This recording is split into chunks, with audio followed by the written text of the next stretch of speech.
Hey guys, my running kid here, back again. Welcome back to another comic review, guys. And I got a bunch of comics I'm gearing up to review, put on the channel, guys. I know there's a community that loves the comic reviews, and I'm glad. And that's why I've always said my channel is a variety channel. It has everything for everybody. So the comic today is from DC and Milestone, and it's called Icon versus Hardware. Reginald Hudlin does the writing, and there's a abundance of artists in this, from Leon Chills to Denny Cohen, John Stanisic, so many people in there. So yeah, that's a nice jacket, right? And this is what it looks like underneath it. It's got this nice cover, nice hardcover. So what is this about? Let me fix that first. So what is Hardware versus Icon versus Hardware about? What is it about? That's the main question. And most people, are they really fighting each other in this? To answer that, this never happens, really. Not really. It was mainly a title. But there are some things in here that kind of give it a sense of it could have happened. So basically the story revolves around Hardware. Mr. Metcalf. He discovers a time machine that the government has had, because he wants, basically what he wants to use Icon's technology. Remember, Icon, he is an alien. He's just like Superman in a sense, but when he came to Earth, he came during the days of slavery. So when he landed and his ship took on the form, the first thing he saw was the black slaves that were in Georgia, I believe, and he took on their look, and hence over time, that's why his name is August Freeman the Fourth. So he's the fifth or so, but he's always been known as August Freeman. In modern time, he's a lawyer and things like that. But Hardware he was trying to find technology, he wanted to use it. So when he finds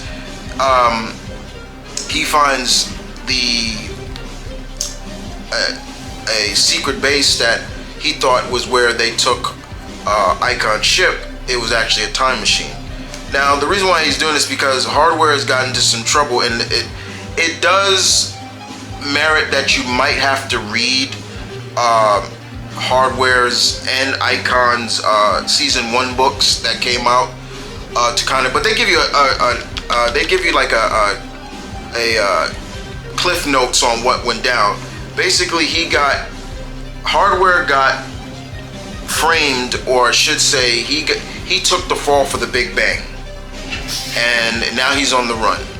So basically, when he finds his time machine, he uses it to try to change some things in the past. And at one point, he goes back to see his parents, and he sees, that his father had an affair with his mother, and so he has a brother out there that he doesn't really talk to, things like that, and that he didn't know. But then he goes further. He starts going further. He's like, you know what? I'm gonna make sure slavery never happened. And so he goes way back in time, all the way back to during the Portuguese and all, and he warns them, if you ever think about coming to that continent, I'm gonna kill you, basically, he says. And then we see what happens later on, what starts affecting. We see that things are affected in the past and present. Rocket in this she's off at this overboarding school in Switzerland. It's a school for gifted girls. Icon sent her there. He wanted her to learn about everything. Icon looks at Rocket as a daughter. And in this book, it even explains more that Rocket is the real kind of reason why Icon wears the costume and everything like that, and goes around protecting people. And so when they start sensing things are changing, we see like the changes. Like, for example, when Icon lands in Africa at one point, it's totally different. It's called the UCA, I believe, the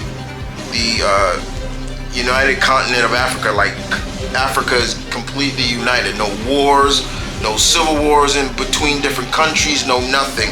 It's basically like Wakanda in a sense, the entire continent of Africa. And Icon is almost in a sense like, what did you do? Like, what, things like that. And it looks like everything is going, but eventually we could see the difference between how Icon sees it and how Hardware sees it. And that's where the kind of the comes from, like the differences opinions come from. Icon Hardware is almost like saying, like, what the hell you know about being a black man? You're an alien. You basically just took on our form. You don't know what we going through. And Icon's like almost in a sense saying, wrong. I dealt with it. I was there. I know what we went through. I know what your people went through. I know what happened. So there's an idealistic differences between what they feel, and that's where it comes from. But because of what he did, we're starting to see that there are some ramifications of what happened. Now, Hardware is a smart guy, and he's similar. He's basically Iron Man in a sense, and he should have kind of known that for every consequence, every action that you make in the past, there may be a consequence for the future. And we start seeing that. For example, we see that the headmaster of Rocket's school, he is somebody very, very important. I shouldn't say important, but very, very well known in the DC universe. I'm not gonna spoil who that is, but let's just say he's a bit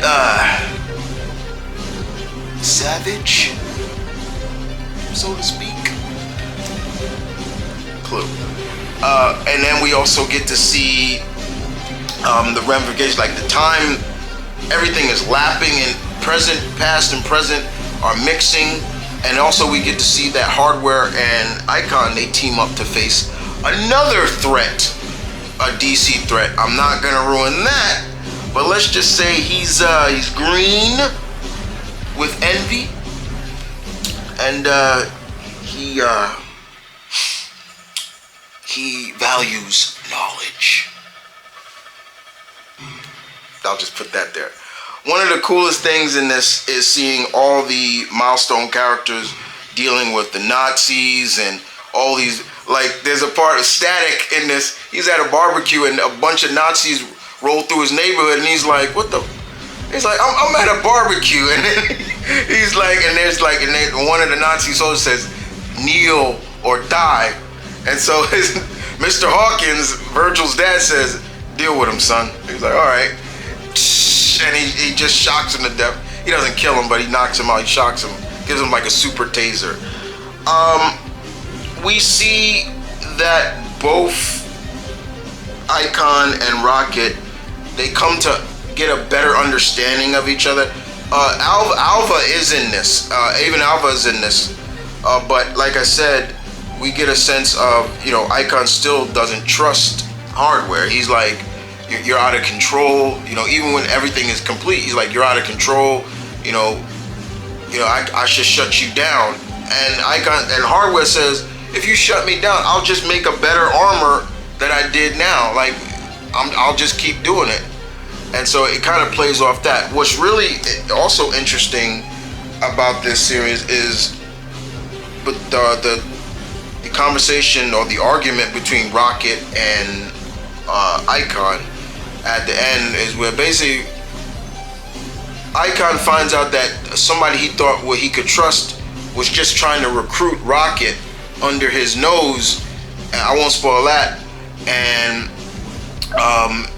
he Icon tells Rocket like, look, I only do the things that I do with you because I love you like a daughter. And Rocket, I hated what Raquel said here. I felt bad because I'm like, Raquel, come on, why'd you say that? Like, she says basically, until you can respect me for as an equal, then we're through. But it's what she said after Icon said those words about, I look at you as like a daughter, and she's like, well, I have a father and you're not him. I'm like, oh, come on. Like, I was like, that wasn't necessary to say. Like, really? I was like, come on, Raquel, what the hell? I felt bad for Icon when you didn't have to say that.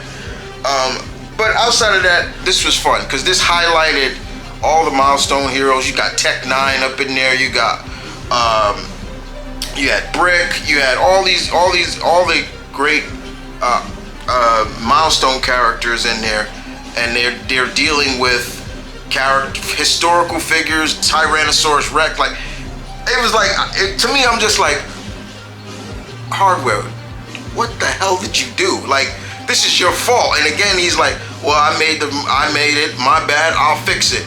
But it was just like, you didn't have to do this. But I love how when he told them, like, he stopped slavery, almost all the milestone heroes like, dude, you stopped slavery? Yo, that's what's up.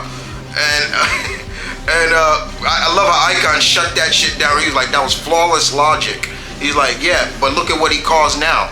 It's like, yeah, y'all. But even Static was like, I get where he's coming from, but yeah, this was wrong. Even Virgil even was like, yeah, you shouldn't have did that. But this was good. It was good. Hudlin knows how to write these characters. I'm not shocked. But this was kind of false advertising because they don't really throw down in a fight. And even if they did, Hardware would lose. He's nowhere in the league of Icon. There's no way. But this was good. This was fun. I was waiting for this to come out on trade, and I've had it for a while. If you would like to check it out, it's a little pricey if you go into your local comic store. I got it off of Amazon because I pre-ordered it. So when I pre-ordered it, I got money off of it. But this was fun. I do recommend it. If you are a fan of the milestone characters, I do recommend you checking these out. But this didn't really happen. This did not really happen. They didn't really fight.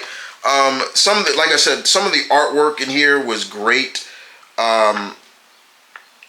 I don't want to show, like, I'll just show one artwork that I really enjoyed. There was one shot that well, it's not really a shot. It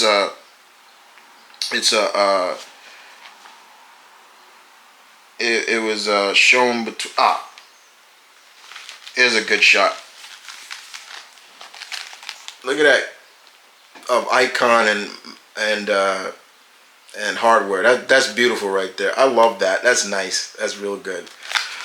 But outside of that, grade for this, 8 out of 10. 8 out of 10. If you are a fan of the milestone characters like me, yeah, this was good. This was real good. I do recommend it for anybody who's a fan. But yeah, it was fun. This was fun to read. Well, guys, that is my review of Icon versus Hardware. I got what Hardware was trying to do. I think anybody of color or anybody whose people have been segregated to hardship would do what he did. Would I have done the same thing, stop slavery if I could? Yeah, I probably would do it. You know, and would try to unite the continent of Africa as one. I'd do that too. You know, people tend to forget, like, yes, Africa has different countries, but in those countries there are a lot of conflict even within those countries. You know, different tribes are going at it with different tribes. We always hearing about the stuff that goes on in Rwanda and stuff like that. That's sad to hear. You don't want to hear that.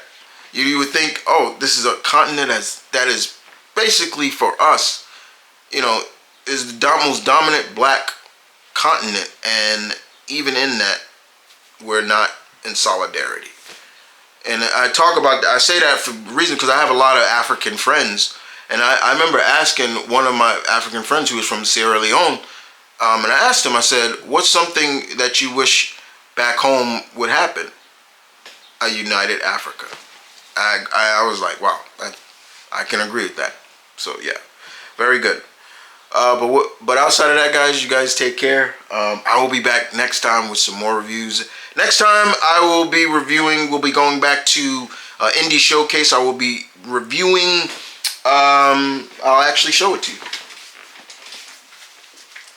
So next time I'll be doing some Indie Showcase Kickstarter edition and some Kickstarter awards. I've got a few books here that you'll see on that review. So you're gonna see Rook and Knight.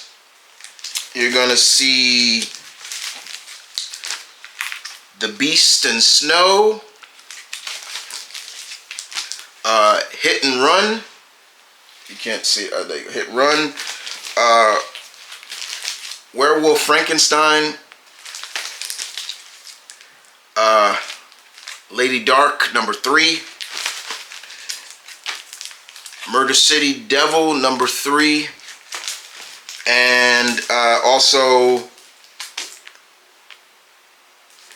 I Summoned a Demon and She's Kinda My Type. So these are all Kickstarter awards that I'm a fan. I support. So you'll see that next time on Indie Showcase. In terms of Marvel and DC books, I won't spoil it. You'll just have to wait and see. But outside of that, you guys take care. Deuces.